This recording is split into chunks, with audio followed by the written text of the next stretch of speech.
ये बताइएगा कि जेयूआई के हवाले से और अपोजिशन के हवाले से आपकी पॉलिसी के हवाले से क्या पैगाम मिला है? देखिए, कल बात हुई बिल्कुल मेरी इमरान खान साहब से अलायंस के हवाले से, आगे बढ़ने के हवाले से। हमारा मौक़िफ़ ये है कि इस वक्त पाकिस्तान में जमहूरियत, बुनियादी हुकूक, जिसको मैं शराफत कहता हूँ, उसकी जंग हो रही है।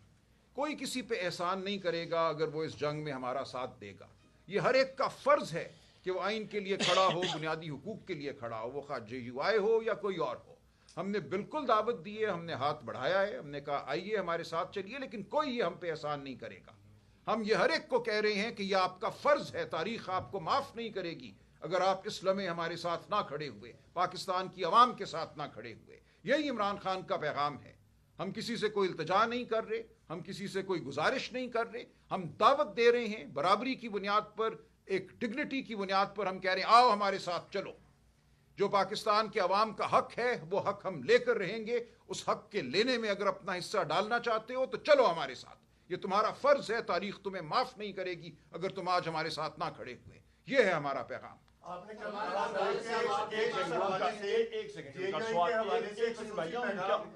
उनका सवाल का जवाब दे दूं। टिक्का खान साहब, आपने पूछा था केपीके में दहशतगर्दी के हवाले से। देखें, मैं फिर रिपीट करता हूं, दहशतगर्दी, आप वजीर आजम इमरान खान साहब की हमारी हुकूमत थी पहले, मरकज में भी आपके मुल्क में दहशतगर्दी कम हो गई थी। यहीं पे आपका नेशनल सिक्योरिटी कमेटी का इजलास हुआ था कौमी असेंबली में, और वहां पे जनरल बाजवा भी थे, जनरल फैज भी थे, और आर्मी के हाई कमांड के और लोग भी थे। और वहां पे जिस वक्त सवाल हुआ था और कई लोगों ने कहा था कि जी इनके साथ आप क्यों मुज़ाकरात कर रहे हैं, तो वहां पे जनरल बाजवा ने ये बात कही थी कि जी हर जंग का इख्तिताम नेगोशिएटिंग टेबल पे होता है, नंबर 1। और ये मैं पहले भी कह चुका हूं। नंबर 2, यहां पे दहशतगर्दी या सर उठा रही है तो जिम्मेदारी किसकी?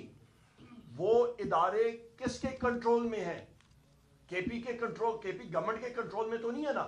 वो इंटेलिजेंस एजेंसीज के लोग जिनकी ड्यूटी वहां पे तैनाती हुई हुई है, वो क्या कर रहे हैं इस वक्त? यही तो मैं सवाल मैंने उठाया है, यही मैंने बात की है कि आर्म्ड फोर्सेस के सरबराहान और इस वक्त की ये फॉर्म 47 की इंस्टॉल्ड रिजीम, ये लोग इन्वेस्टिगेट करें कि ये जो इंटेलिजेंस फेलियर हुआ है और दहशतगर्दी बढ़ रही है, उसकी बुनियादी वजह यह है कि ये सारे के सारे आपके एसेट्स, आपके असासे जो इंटेलिजेंस के होते हैं, वो इन चीजों पे लगे हुए हैं कि सलमान अकरम राजा साहब क्या बात करें, शिबली फराज साहब क्या कर रहे हैं, चौधरी एजाज साहब क्या कर रहे हैं, मस्ती खेल खान क्या कर रहे हैं, उमर अयूब क्या कर रहे हैं, और बाकी हमारे साथी क्या कर रहे हैं, और पंजाब में जाके उनके घर को तबाह बर्बाद करना।